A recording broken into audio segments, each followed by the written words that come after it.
Yo, Big C in the house. You know the name. Fin Posse Podcast. Changing the game. Fins up high.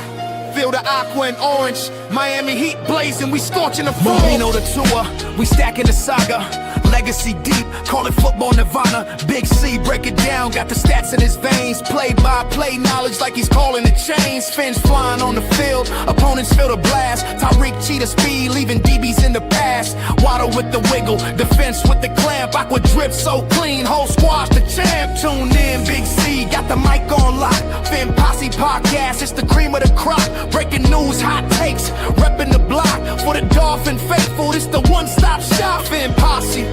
We the voice of the fans. Miami stand tall, got the world in our hands. Best podcast, yo, ain't no debate. Big C, big vibes, setting it straight. Defense smash, call it aqua tsunami. X locking routes like a South Beach Armani. O-line holding strong, trenches like a fortress. Big C dissected, no stack goes dormant.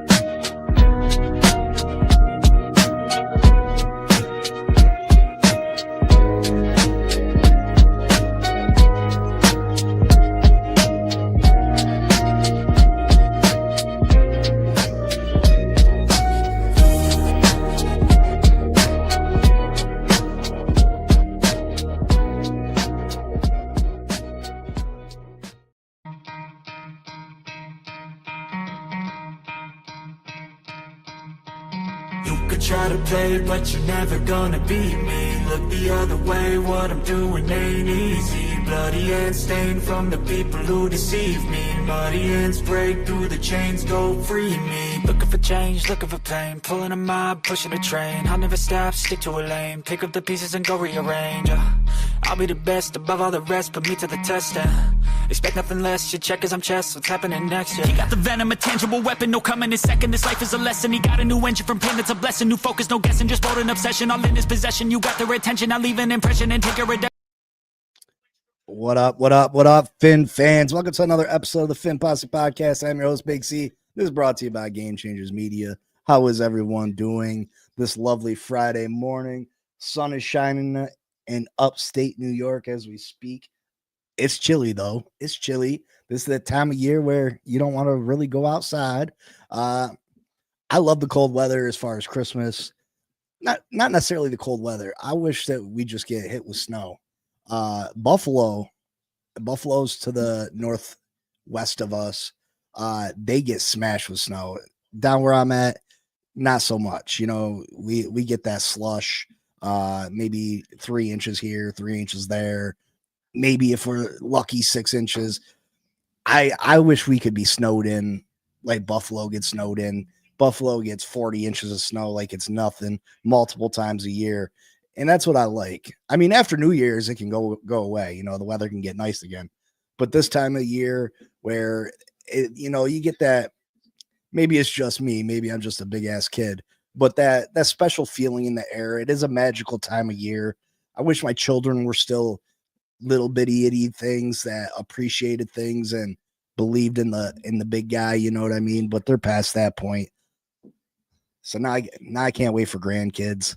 I can wait. I don't want my kids out there, doing stupid stuff, but you know what I mean. Yeah, but the holidays are rapidly approaching. We have the Miami Dolphins. What up, CB? What up, brother? How you doing today? The holidays are rapidly approaching. The Miami Dolphins they're entering a critical stretch. Now, the first thing we must do, and let's take a moment. Let's take one more moment to enjoy the Buffalo Bills win. Ready? One more second.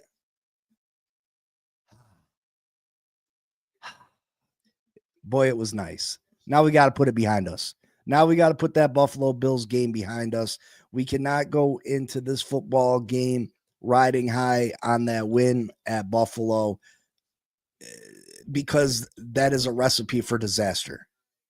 If we go in drinking our own Kool-Aid. If we go into this game, no matter how bad Washington is right now, no matter how injured Washington is right now, this football team has proven if they don't come to play, even against mediocre teams, they will get the doors blown off.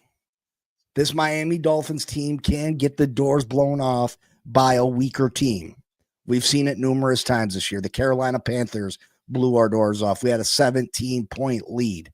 They blew our doors off. You got the Cleveland Browns, who have been absolutely horrible, struggle to score 13 points a game. They dropped 30 on us. So we cannot go into this game overlooking the Washington Commanders. We cannot go into this game riding high on that win against Buffalo, no matter how sweet that win was. We needed that win as a fan base. We needed to beat Buffalo to feel good about ourselves. But we cannot go into this game thinking about that game still and thinking that we're the shits. Like I said, drinking our own Kool-Aid. You know what I mean? So the Miami Dolphins have a shot to, this is the first step, right? This is the first step. Nobody thought we were beating Buffalo. That was probably going to be the final nail in the coffin, right? That would have dropped us to what? 2-8. That would have dropped us to 2-8, probably the final nail in the coffin. But here we sit 3-7, still not the greatest position to be in, not by any means. But the next 3 football games for the Miami Dolphins are very winnable games. Games that the Miami Dolphins should win. We have the Washington Commanders in Spain Sunday morning, 9 a.m. Eastern time. Then we have a bye week. Then we have the Saints. Then we have the Jets. The Saints got a rookie quarterback. They're going through a bunch of different things. The Jets, they're struggling to throw the football. Their quarterback's struggling to throw for 100 yards a game. Both those games we should win. We should win this weekend. That leaves us in 6-7. The remaining schedule, there's no one on the remaining schedule that I don't think that this Miami Dolphins team can beat. So PHINS CB says 10-7. That's not unrealistic. Do I think it necessarily happens? No. I think this team is too inconsistent. They've struggled too much to sit there and guarantee that this team's gonna rail off 7 wins in a row. They've just been too inconsistent. Tua's been too loose with the football. We lead the NFL in turnovers. I don't think we make that move. I hope and pray we do. But in reality, the likelihood of it happening is it's very low. It's very low. I don't want people to get their hopes up too much. I'm not trying to be a Debbie Downer, but at the same time, we got to be realistic. And realistically, this is the most Dolphin thing we could probably do, right? The Miami Dolphins give us this hopium, because we still got a team with considerable holes, right? Our secondary, Rasul Douglas has been great in the secondary. Juju Brits, he looks like he could possibly be something. We just got Jason Marshall back. He was showing signs early on. Hopefully he can continue to grow. Jack Jones has been good and then bad, then good, then bad. I said that at the beginning of the season, though. He's a player that's going to make great plays, but then make terrible plays at the same time. Safety play has been inconsistent, but Dante Trader Jr. has shown glimpses. Kenneth Grant has been better. Zach Sealer got his first sack. The defense has been playing better. The offense, Devon Achane has been awesome. I think realistically, this is the way that I thought this team was going to play at the beginning of the year. And if we started the year playing this way, we're sitting at 7-3. We're sitting at 7-3 right now if we started off the year playing the way we're playing right now.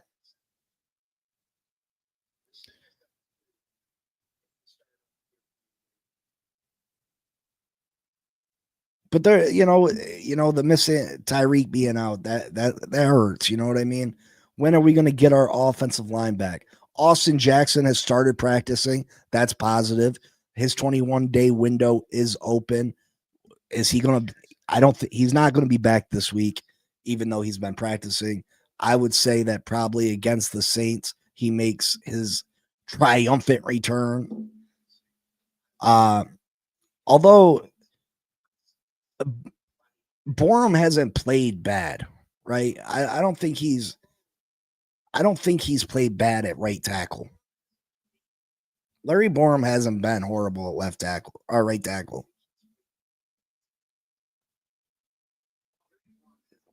Bonnie says, I will always cheer for them to win, but I would be happy to see just our young players continue to improve. Bonnie, I am the same way, but I'm not going to lie. It makes me sick watching us fall down that draft board.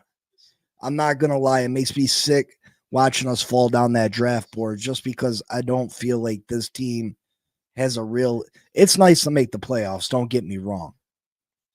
It's nice to make the playoffs. But I don't want to make the playoffs for nothing. At this point, I'd prefer the higher draft picks to continue to build this team. I want to build this team into a team that can compete on a year-to-year basis. I want to build this team so we are an NFL powerhouse. And I think we're kind of hurting ourselves in the fact that, we don't have a realistic shot to go to a Super Bowl this year and to make the playoffs just to make the playoffs. At this point, we've seen and done that. You know what I mean? We've been to the wild card round.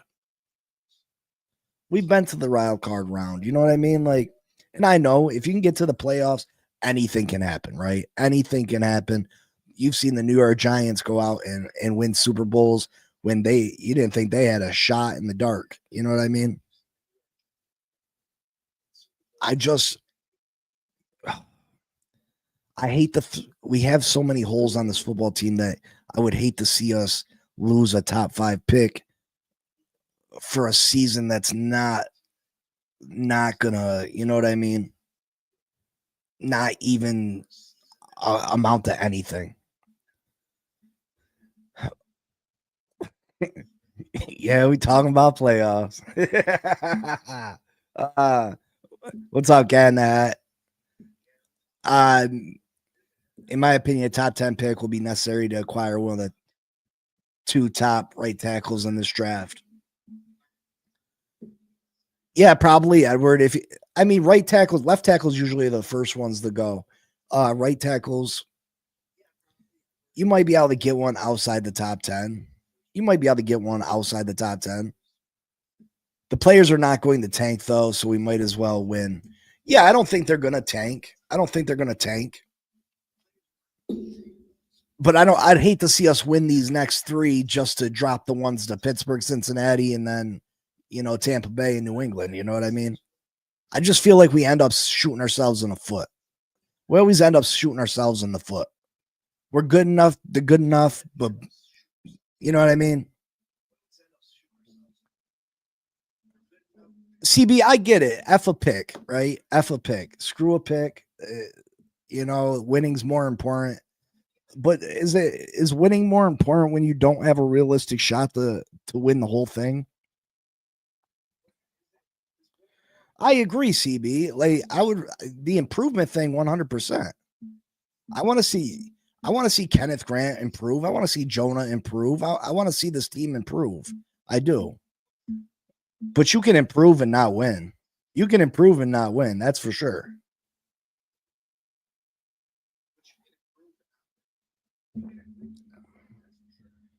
Ben Joe says the Dolphins need a ton of help just to get at 10-7 because they lost so many conference games. One more loss and they are pretty much out of it. Yeah, they don't need help. If they win out, they win out. You know what I mean? And I think at 10-7, you probably getting into the playoffs. I think a 10-7 record probably gets you into the playoffs. This conference, the NFL as a whole this year has been wishy-washy, right? How many upsets or conceived upsets have there been this year where you thought for sure this team was going to win and then out of the blue the other team won? How many have there been? There's countless. I don't know how many times I've lost money this year because something I thought was a sure thing just wasn't. It wasn't.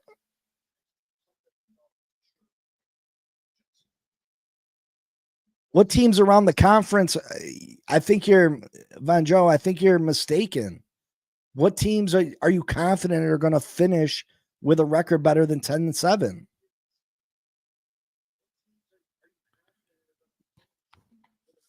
Indy's going 10-7. Indy's going to go over 10-7. New England's going to go over 10-7. Probably Denver. I mean, those are the only teams I can really guarantee that are going over 10-7. Yeah, I mean, I've looked at the records and I've looked at the schedules. People are just so inconsistent. Teams are dropping games that you can't count a win as a win this year. Teams are dropping games that they typically don't. You know what I mean?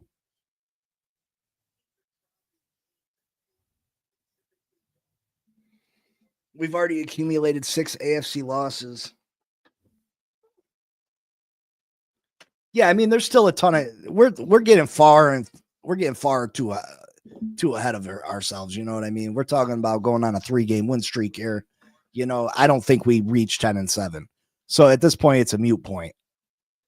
At this point, we don't need to really talk about it because I don't think we're going 10-7. I think it's going to be a tough road to beat Tampa Bay. I think it's going to be really tough to beat New England. Although we had New England beat. We did have New England beat.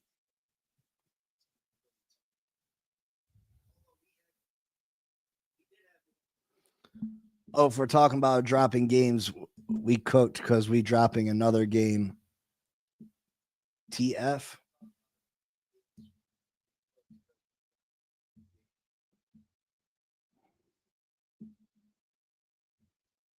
Yeah, all those teams play each other too. There's a lot of division games. CB's right about that.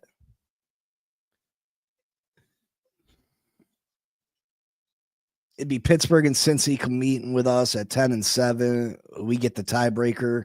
Listen, Buffalo's not guaranteed. Buffalo's not guaranteed to get there neither. Buffalo's got quite a few tough games left on their schedule. We took a look at that yesterday. You know what I mean?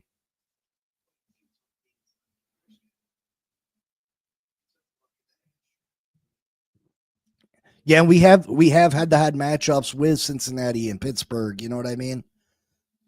Does head-to-head go before conference though?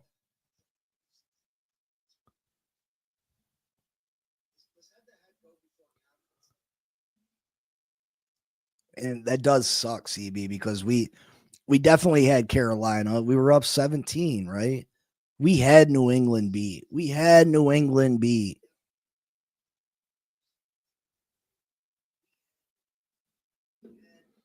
Week 3, we should have beat Buffalo, realistically. If we didn't get that roughing the punter, if Zach Sealer didn't get that roughing the punter against Buffalo in Buffalo, we had a real opportunity to win that football game.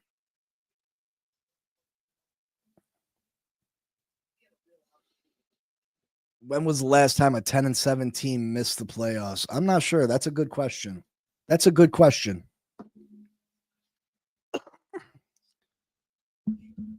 Let's see where we stack up against the Commanders. Listen, the Commanders, this should be an easy win for us. Let's be real. Their star quarterbacks out. We're facing Marcus Mariota, 2 Hawaiian quarterbacks going at it head to head. At one point, it was said that Marcus Mariota might have been the favorite to become the backup quarterback of the Miami Dolphins. For whatever reason, that didn't happen. But let's take a look at how we match up head to head.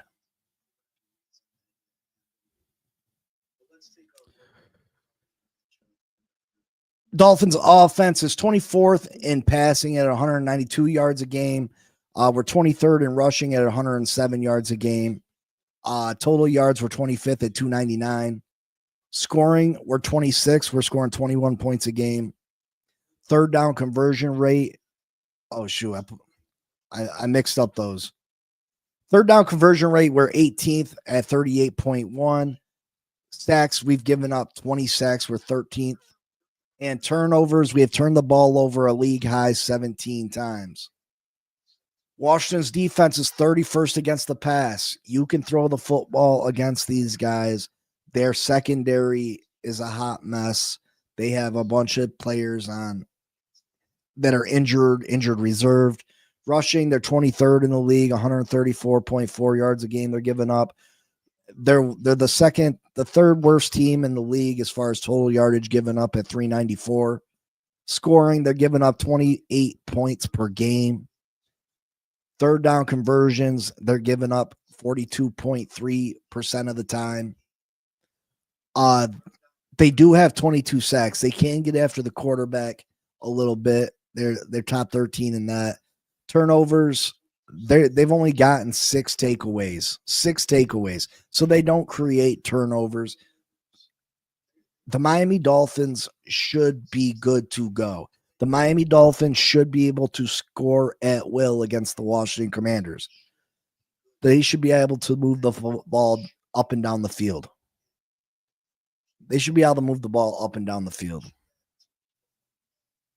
Miami's defense. Of course, I got it blocked, so I can't really see. 207 passing yards a game. They're 26 in the NFL at 139 rushing yards given up a game. Listen, we've made great improvements on that, though. We were dead last, giving up over 174 yards a game. We've dropped that by 40 yards. 24th in the league in total yards given up at 346. Scoring, we're 24th at 25.6 points per game. Sacks, we only got 20 of them. We're 21st. Third down conversion rate, we've dropped drastically in that. We're at 23rd, giving up 41.5% of the time. And we have 17 takeaways. We're 10th in the NFL in that category. Washington's offense is 26th in yards per game, our passing yards a game with 190. Rushing, they run the ball fairly well. They're 7th, 135.2 yards per game. Total yards, they're 18th at 325.3. Scoring, they're 22nd at 22.3 points per game. Sacks, they've given up 22 sacks. Third down conversion, they're only doing it 37.8% of the time. And they have 12 turnovers, which is 19th in the league. This is a game the Miami Dolphins should absolutely win. Without question, the Miami Dolphins should absolutely beat the Washington Commanders as long as they don't overlook them. It's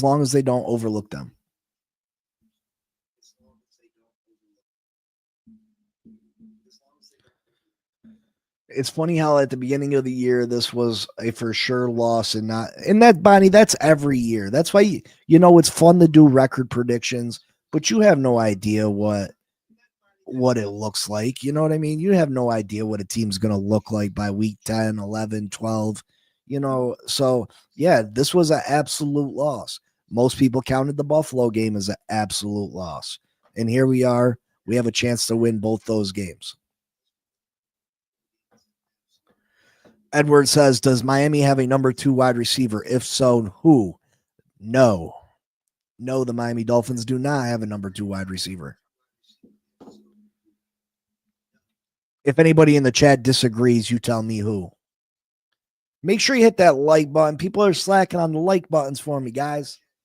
I need those to blow up. I was at 849 subscribers. I'm down to 848. Oh, man. I was right there at that 850 marker, man. But it is what it is. Like the content if you like the content. If not, you know what I mean? Dolphins wide receiver 2 is H.N. I mean, I guess technically, but is that a true number 2? No. the Miami Dolphins need wide receiver help, and that's going to be a position that they're going to have to address this offseason. The question, Edward, actually, let me rephrase that. Do the Miami Dolphins have a number 2 receiver? Yes. His name's Jalen Waddle. Do the Miami Dolphins have a number 1 receiver? No.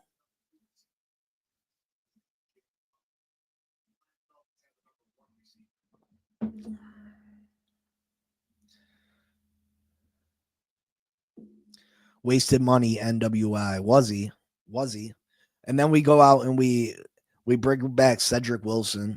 Like, what are we doing? Cedric Wilson.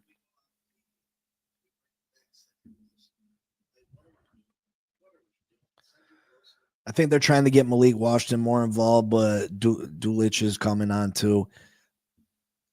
Listen, I like Dulich. I think he's a solid tight end. He's a good blocker. He's not the greatest receiver, but he's got pretty good hands. He's just not that. He's not a guy that's going to catch a pass and take it to the house. You know what I mean?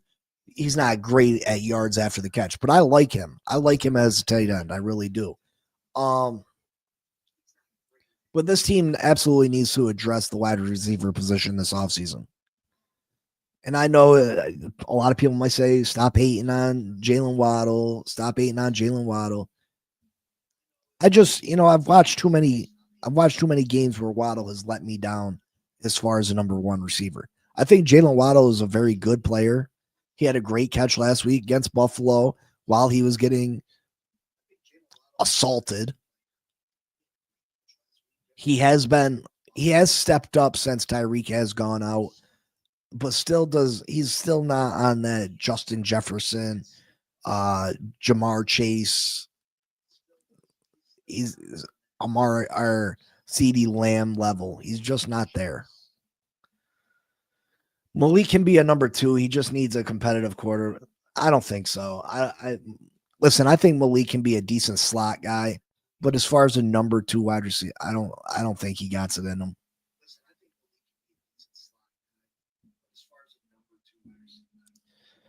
Darren Waller can come back, I think, after the Saints game. Maybe after the bye. So we're going to get some reinforcements. We talk about making some kind of run. We're going to get reinforcements back. Austin Jackson has started practicing. Darren Waller can come back. Darren Waller, he was a game changer for us in the 3 games he was here.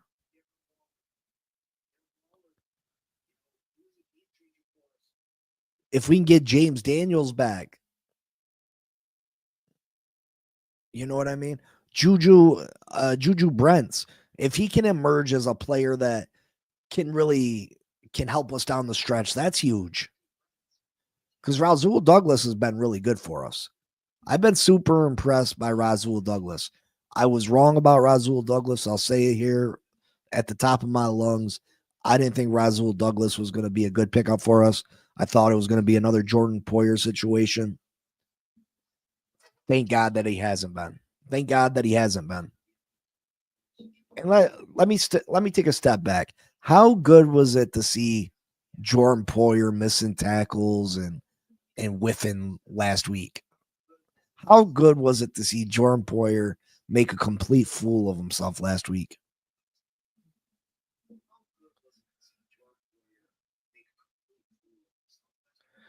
Waddle's getting traded by draft. I don't want to hear a peep on when he looks like a brand new guy with a real quarterback. Stop with the real quarterback stuff, bro. Stop with the real quarterback. The only one that's going to elevate, you act like there's just so many quarterbacks in this league that are going to elevate Jalen Waddle to being this great wide receiver. Is he going to stop jumping in the air to catch his passes if Josh Allen were throwing it to him? Is he going to stop doing that?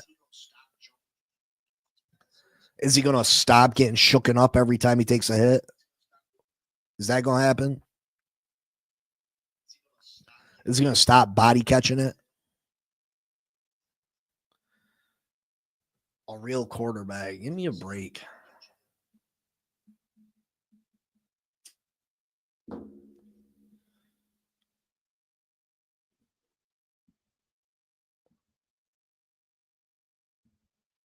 I think I heard Rasul Douglas is playing. That's not true, Miller. We've watched Rasul Douglas. We've watched Jalen Waddle jump countless times when there was no need for it. No need.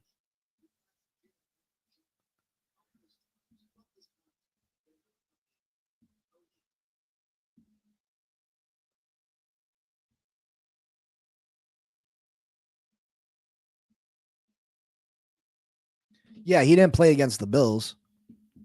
Rasul Douglas didn't play against the Bills. He's supposed to play this week, though. He should be playing this week. Everybody on our active roster practiced yesterday. Everybody that's on our active roster right now practiced. And they should be good to go. The questionable guys were Rasul Douglas and Aaron Brewer.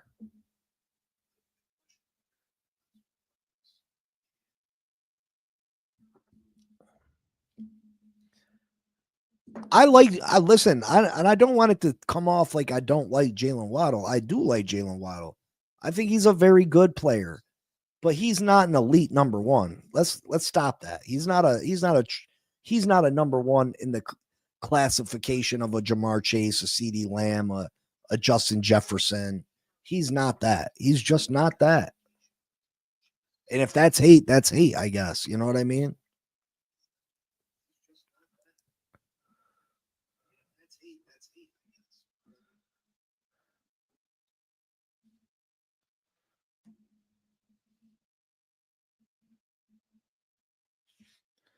You want to see another quarterback toss the rock? I mean, I think a lot of us are at that point. A lot of us are fed up with Tua Tagovailoa.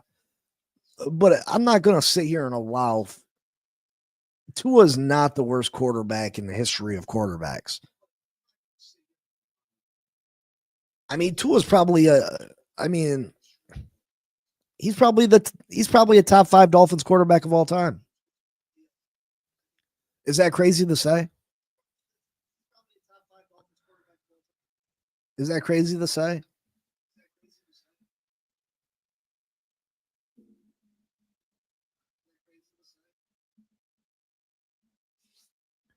And I'm taking him over Tannehill. I don't care. I don't care what anybody says. I'm taking him over Tannehill. Name 5 better. Miller, name 5 quarterbacks better than Tua Tagovailoa as far as what they've done with the Miami Dolphins.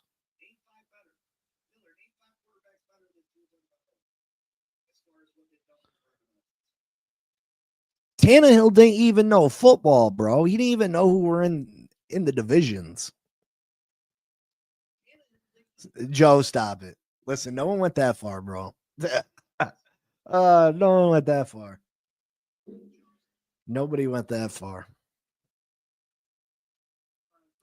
I'm just saying the list of quarterbacks here hasn't been great. You've had some good ones, but far and few between.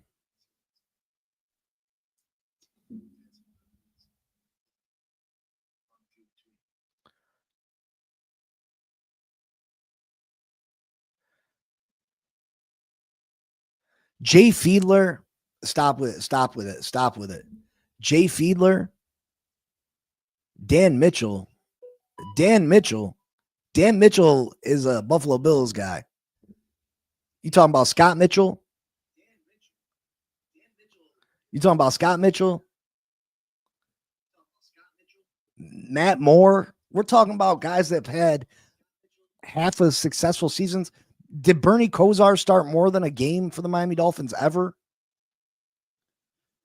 Jay Fiedler, who averaged 12 touchdowns a season. Jay Fiedler had the max touchdowns he ever had in a season was 20, I think. Jay Fiedler, Chad Pennington had one season here. Scott Mitchell was horrible. He had a half a season with Miami good. He went Detroit and did nothing. Matt Moore was a good backup quarterback. You telling me that they're better than? Come on. Come on. Oh, here we go, Raphael. You stop it.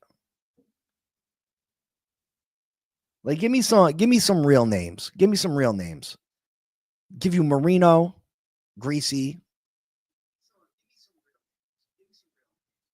Elwood says Morale. Chad Henne wasn't better than Tua Tagovailoa. You're tripping. You're lying. You're lying. You're bullshitting. Stop the hate. Stop the hate.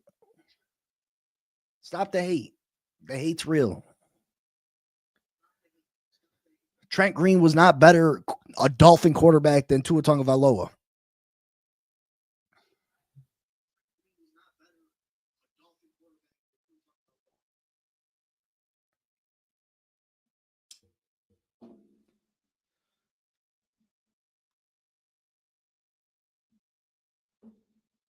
David Garrard wasn't a better Dolphin quarterback. David Garrard wasn't a better Dolphin quarterback in the NFL than Tua either.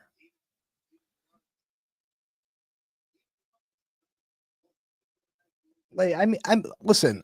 I'm cool with you telling me facts, but don't spit lies just to support your narrative.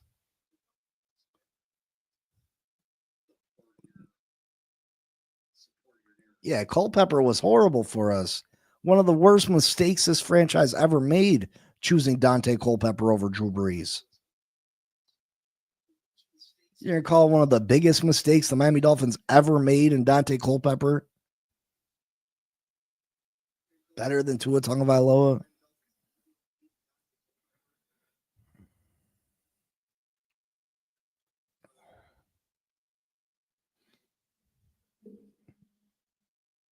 You got maybe 3 quarterbacks in the history of the Miami Dolphins that were better than Tua Tagovailoa. And I can't even say, I'll say Bob Greasy was a better Dolphins quarterback, but I don't know if he's a better quarterback than Tua.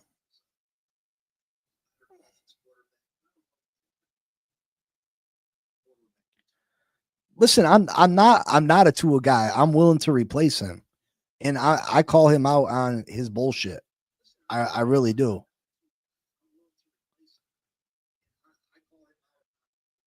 Go look at Jay Fiedler's stats. Jay Fiedler won quite a bit of games here for the Miami Dolphins, but it's the defense won those football games. We was an absolute run first defensive team.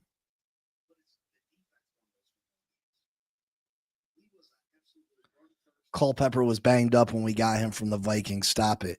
Dante Culpepper was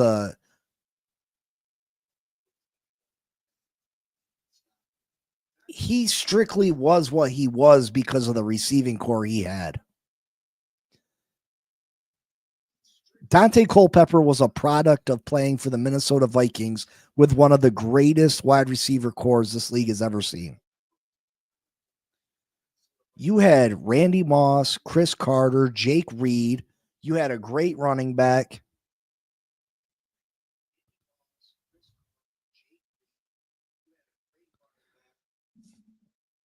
Ryan Fitzpatrick wasn't better than Tua.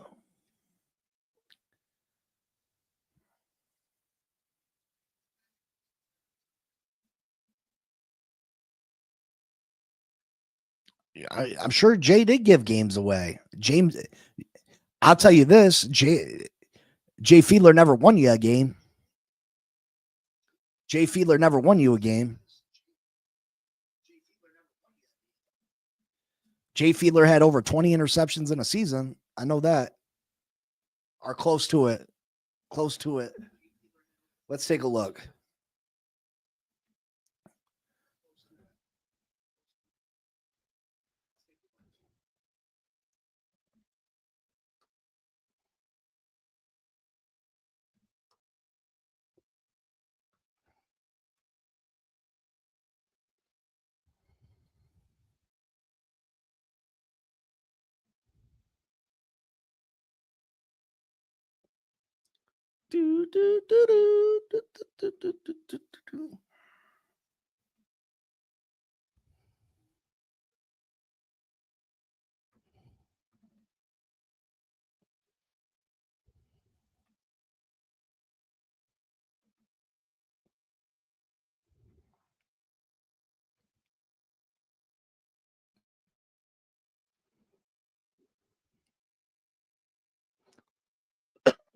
All right, let's see.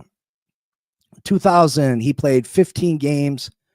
He completed 57% of his passes for 2,400 yards, 14 touchdowns, 14 interceptions. Wow, that's amazing. 2021, he had 2001, he had 16 games, 60% of his passes completed, 3,200 yards, 20 touchdowns, 19 interceptions. Wow. 2002, 11 games played, 61 completion percentage, 2,000 yards passing, 14 touchdowns, 9 interceptions. 2003, 12 games played, 57 completion percentage, 2,100 yards, 11 touchdowns, 13 interceptions. 2004, 8 games played, 53.2 completion percentage for 1,100 yards, 7 touchdowns, 8 interceptions. That was Jay Fiedler's Miami Dolphins career. You still want to tell me that Jay Fiedler was a better quarterback than Tua Tagovailoa? Do you still want to tell me Jay Fiedler was a better quarterback than Tua?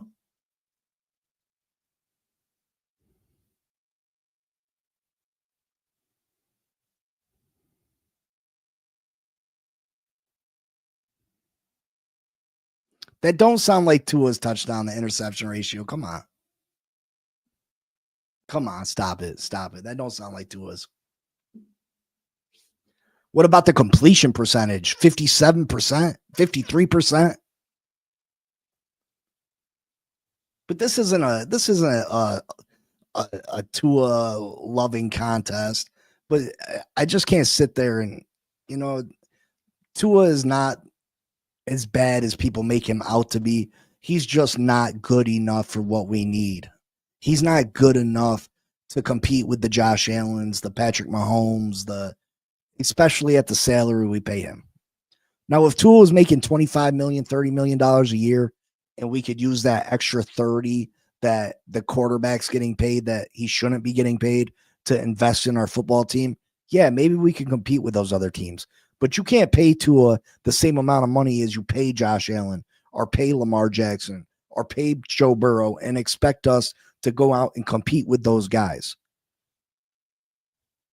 You just can't, because they got the same amount of talent surrounding them, and they're the superior quarterback. They just are.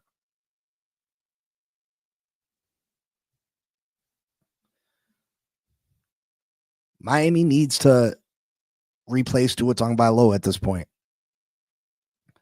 Now, I don't think it will be this year because of the salary cap implications. Like I said yesterday, I laid out a path for this team to build for the future. I laid out a path that I believe is the right avenue to go in for this team to become an annual competitor in the AFC.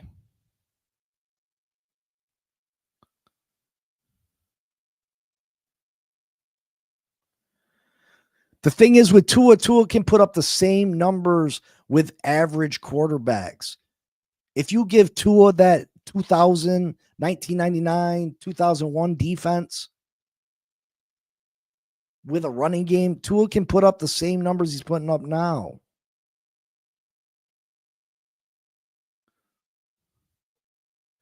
That's not true, CC. That's not true. Again, this team was never built the correct way. Now, Tua deserves some of the blame. Tua deserves some of the blame for this team's failures. But let's not act like Tua was given the Philadelphia Eagles roster and he messed it up. That's not the case.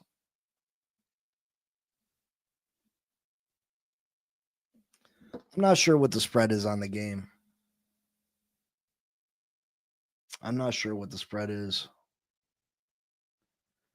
I can take a look real quick. I mean, I think the Dolphins should win by 10. I think the Dolphins should win by 10.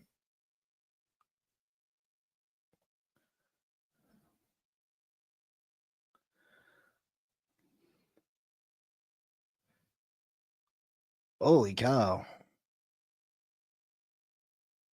Oh, it's only 2.5. I thought it was 12.5.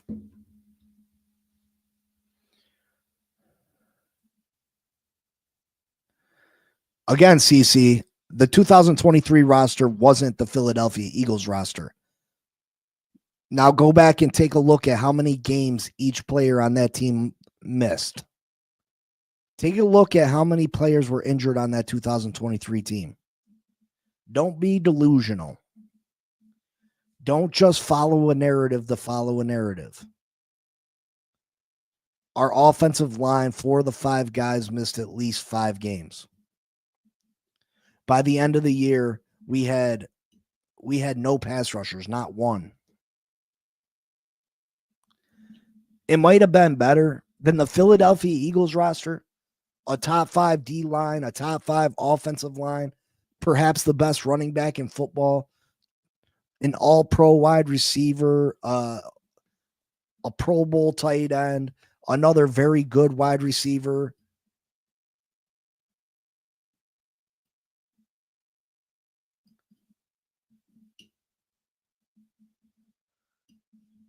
Well, Raphael, how many touchdowns we run for that year? Raphael, how many touchdowns we rushed for that year? You're right. He can't tush push.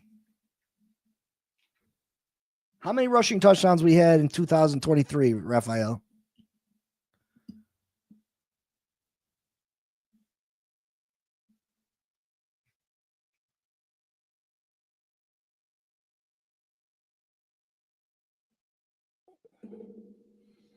Let's not act like Tua couldn't have easily had 35 touchdown passes that year. 2023, Tua could have easily had 25 touchdown passes. They decided to run the football.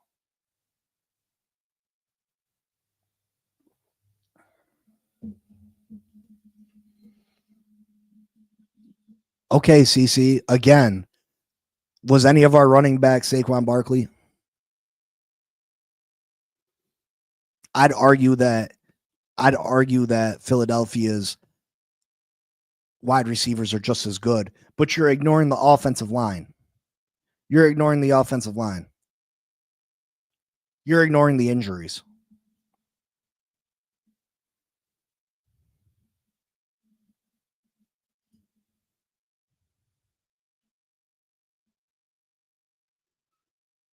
Yeah, I know. 2023 was the closest he got to 30 touchdowns. I know Mostert led the league in touchdowns. Mostert had 2,000 yards rushing. Mostert is Saquon Barkley. Let's be real. Mostert's Saquon Barkley. Not that many injuries. Look at what happened to the Ravens. Let's be real. Like, stop. I don't want to keep getting into this because people like you are never going to see. You just want to fill your narrative. You just say things to meet your criteria.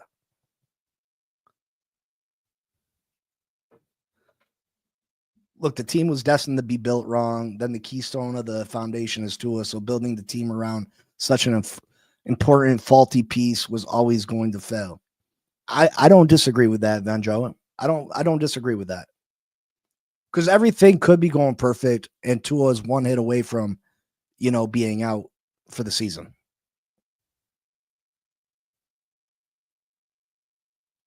Again, yeah, I know he led the league in rushing touchdowns. That's why Tua only had the amount of passing touchdowns he had.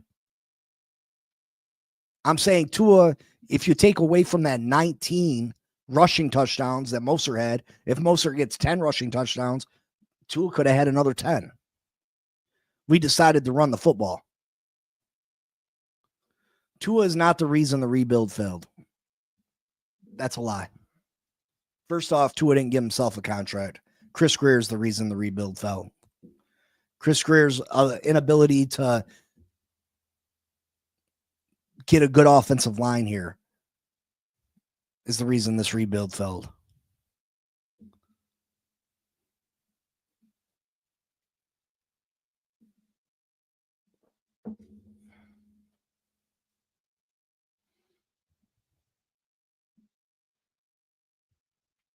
Again, I suggest everybody to go back and really take a look at that 23 team and see how many injuries we had. That's the most complete roster that they were able to put around Tua.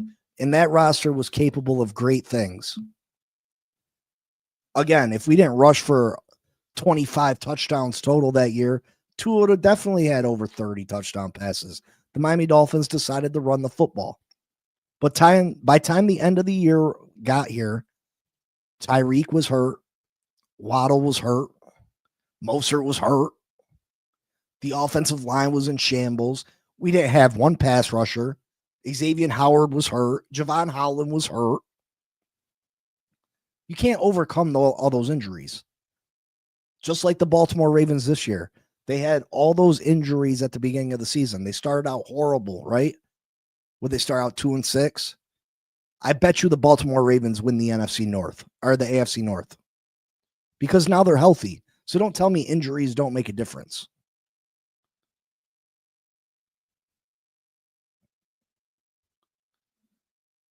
I'm not saying that they ran too much. I'm just saying he could have had more passing touchdowns if they decided not to run. See, like how you try to fill things and you try to add sentences of things that I'm saying.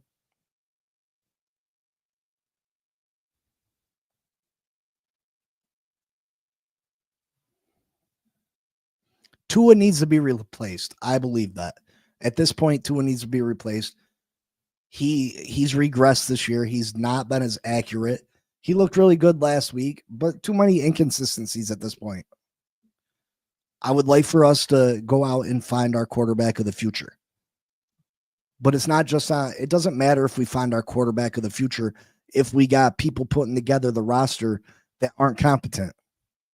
It doesn't matter if we found our quarterback of the future if Chris Beer was still the one responsible for drafting and bringing players in. It wouldn't have mattered. Could we have been better? Sure, we could have been better because you can definitely find a player better than Tua. But would we ever have been a championship team with the Chris Greer as general manager? I doubt it.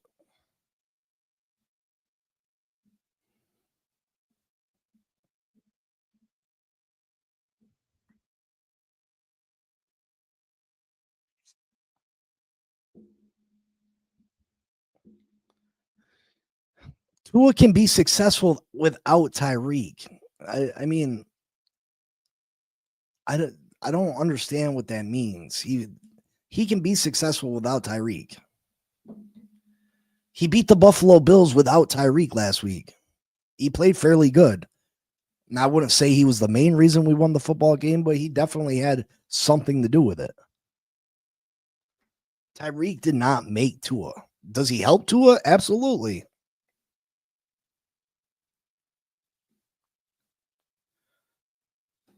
First and foremost, he's overpaid. Secondly, he's extremely injured. Third, he has regressed, in my opinion. I wouldn't trade for Tua. See, you guys, me telling the truth, you act like I'm a Tua follower. I'm a cheer for Tua no matter what. No, I don't. That's not me. But I'm not going to sit here and just say things to say them. I'm not going to say things to support Tua's trash just to fill the narrative. That's not what's going to happen. It does me no good to lie. It does me no good to be fake. It does me no good. I don't care who the quarterback here is as long as we win football games.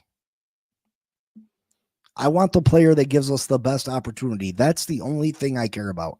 I don't care about the name on the back of their jersey. Whatsoever.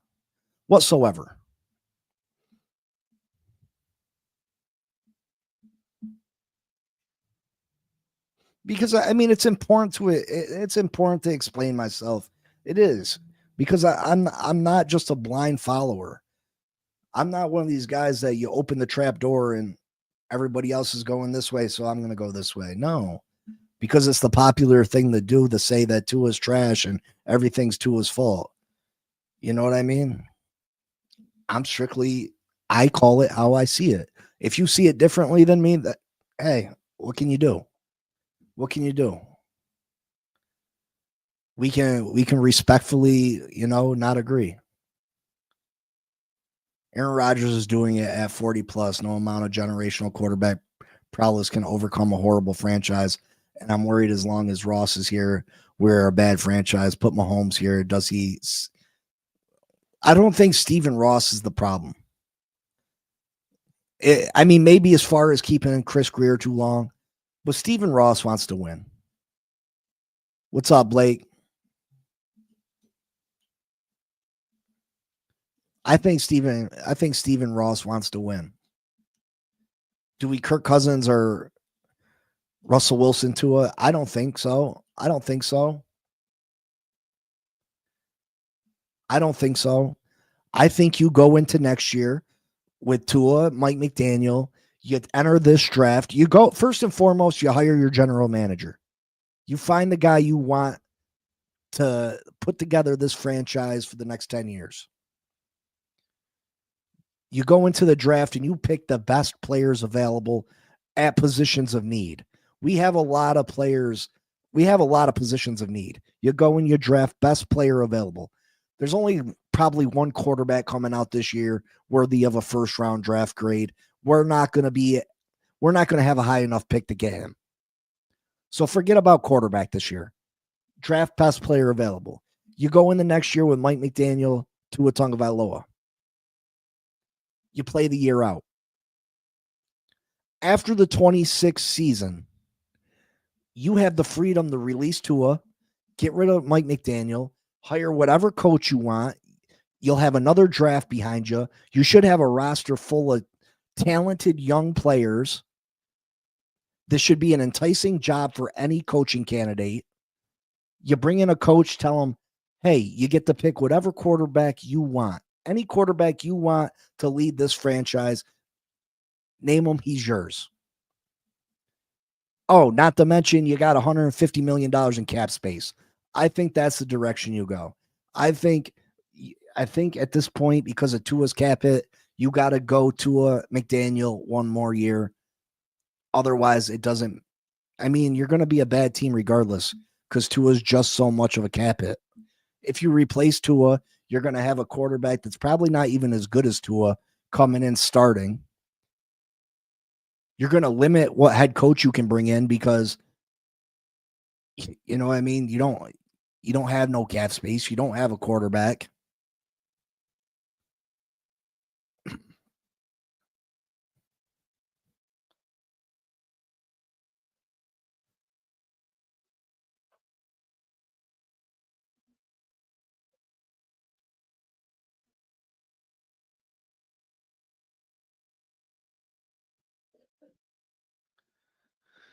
At this time, I think the Giants team is more enticing at this moment, but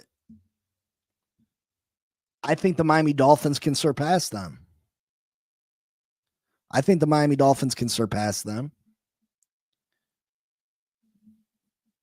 Now, I think Jackson Dart has looked good. You know, they got a little swag to them. You know, they're the flavor of the month.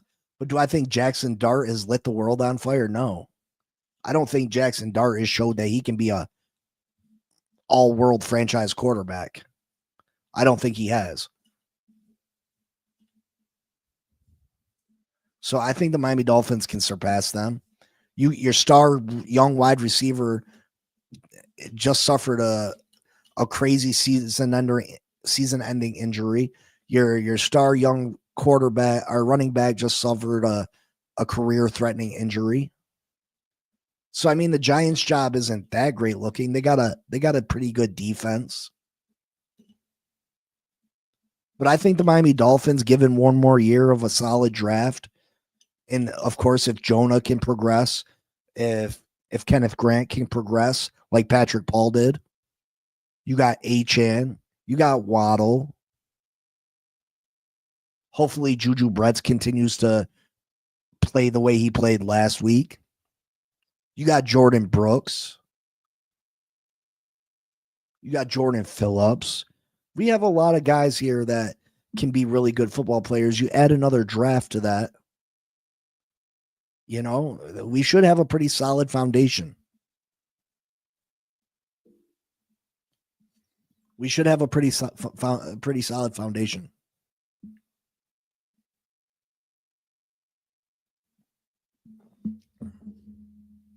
But again, let's get back to this Washington game real quick. The Miami Dolphins should absolutely beat the Washington Commanders.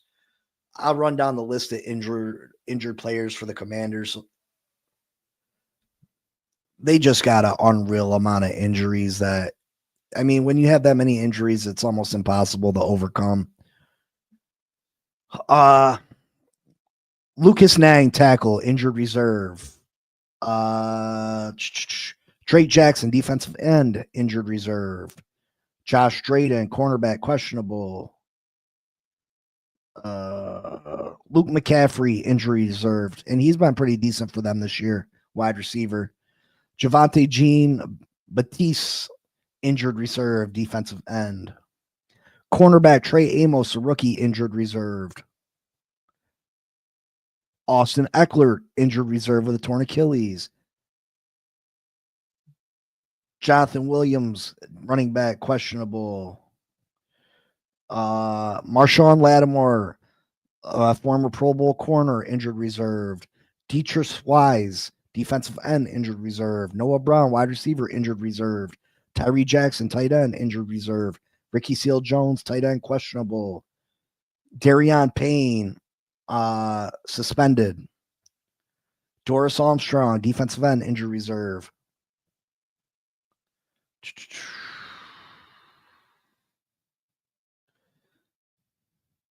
Will Harris, injured reserve. Terry McLaurin's out.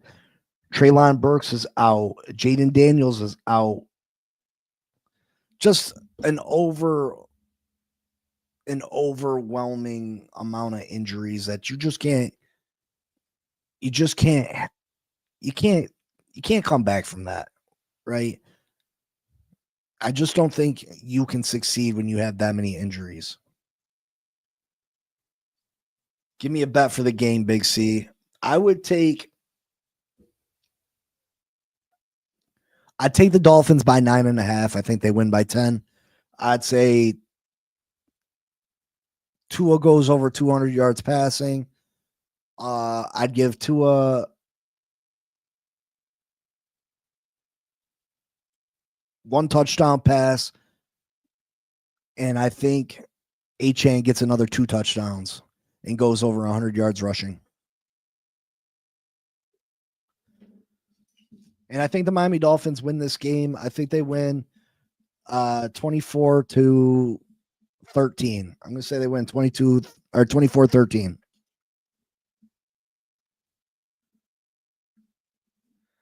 I'll have some more bets tomorrow night. Me and Mike Jones will do Laces Out Live tomorrow night and pick the weekly games. But yeah, that's what I got. I got the Dolphins winning 24-13. That'll be 2 wins in a row, hopefully. And then, like I said, we go into the bye, and then we have the Saints and the Jets. Those are 2 winnable games. It looks like when we play Cincinnati, Joe Burrow will be back, but that defense is still horrible. So I'd say we still have a chance to win that game. Pittsburgh's been real inconsistent. And then you got Tampa Bay and you got New England. I don't think there's a game on the roster on the schedule that the Dolphins can't win, but I do think there's some games that it's definitely gonna be an uphill battle. But I love you all. I appreciate you all. I will see you all tomorrow night with Laces Out Live, me and Mike Jones. Till then, make sure you hit them like buttons. Help me out. Subscribe, comment, share, and we'll talk later. Until then, fins up. Peace.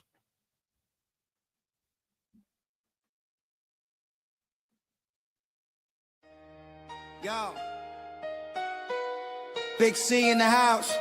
You know the name.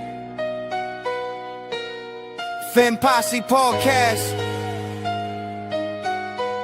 Changing the game. Fins up high. Feel the aqua and orange. Miami heat blazing. We scorching the floor. Marino the tour. We stacking the saga. Legacy deep. Call it football nirvana. Big C break it down. Got the stats in his veins. Play by play knowledge like he's calling the chains. Fins flying on the field. Opponents feel the blast. Tyreek cheetah speed. Leaving DBs in the past. Waddle with the wiggle. Defense with the clamp. Aqua drip so clean. Whole squash the champ. Tune in. Big C. We got the mic on lock. Fin Posse Podcast, it's the cream of the crop. Breaking news, hot takes, repping the block. For the Dolphin faithful, it's the one-stop shop. Fin Posse, we the voice of the fans. Miami stand tall, got the world in our hands. Best podcast, yo, ain't no debate. Big C, big vibes, setting it straight. The fin smash, call it aqua tsunami. X locking routes like a South Beach Armani. O-line holding strong, trenches like a fortress. Big C dissected, no stack goes dormant.